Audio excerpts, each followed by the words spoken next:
Somebody got to go ahead and say it, y'all. They got to go ahead and say it. Kofi Kingston and Xavier Woods were right. They were right about Big E. Now, for those who don't know what's going on, the New Day had their 10-year reunion yesterday. Tensions have been rising for the past several months between Kofi Kingston and Xavier Woods. It all came to an explosion last week. And ironically enough, the 10-year anniversary of the New Day happened around this period, which was yesterday. So they started off, both of them came out separate. Then they came out together to the ring entrance, and you started seeing all the memorabilia of the New Day merch, the T-shirts, the merchandise, their crowned their best achievements. You seen all of that, but people were mainly waiting. What was to be the elephant in the room, especially with Kofi and Xavier? They thought that they was going to come to blows, but there was one piece to the puzzle that was missing, and that was Big E Langston. So Big E Langston comes out there, and he's trying to play peacemaker. He's trying to mend the fences and hopefully put the tensions and bickering behind so the New Day become great. He even volunteered to become the team's manager.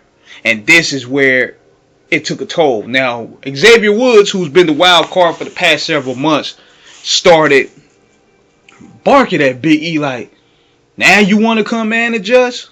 Where were you before? Now, the surprise was Kofi Kingston. When he said, you said you broke your neck. So what? You could have heard a gasp right there. Like, seriously, that was a shocker. Then they started laying in on Big E, and they was like, Stone Cold broke his neck. He came back. Kurt Angle broke his neck. He came back. Edge broke his back. He came back. What's stopping you? They raised a valid point, because it seemed as though Big E wasn't really trying to come back. It seemed to me Big E was happy with his new life. Making six figures behind the commentary desk. WWE paying him handsomely. Got a nice looking woman. Started moving up in the corporate ladder. He seemed like he put his best days in the ring behind him. Meanwhile, you see Woods, you see Kofi getting their ass busted every week, taking L's every week. Big E never came out there to support them guys. Big E, I mean, we ain't talking about social media where they make it posters on appearances, but I'm talking about going to the ring, going to pay-per-views and supporting those guys. They never came out. He never came out there. So they did a double turn on Big E. Now I'm thinking this. They may be setting up for Big E to come back at WrestleMania to take on these two. I'm thinking that's what's going to happen. But this was a masterful heel turn right here. Nobody saw this coming, man. This was perfect. Kudos to Triple H for brilliantly making this happen, because nobody thought that this was going to be a double turn. A justifiable double turn at that.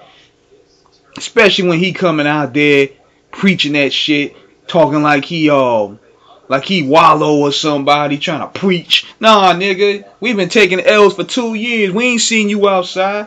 Kofi hit him with the hit him with the camera on. He was like, hey, yo, E, niggas break their neck every day, B. You tough, right? But yeah, man, it was a masterful plan. It was a masterful job done, man. Pseudo to Triple H on that one, man. But the New Day was right about this one. So they unified, and now they're heels. And I'm just curious to see where this is going to turn out. So let me know what you guys think. Subscribe, hit the like button. Peace.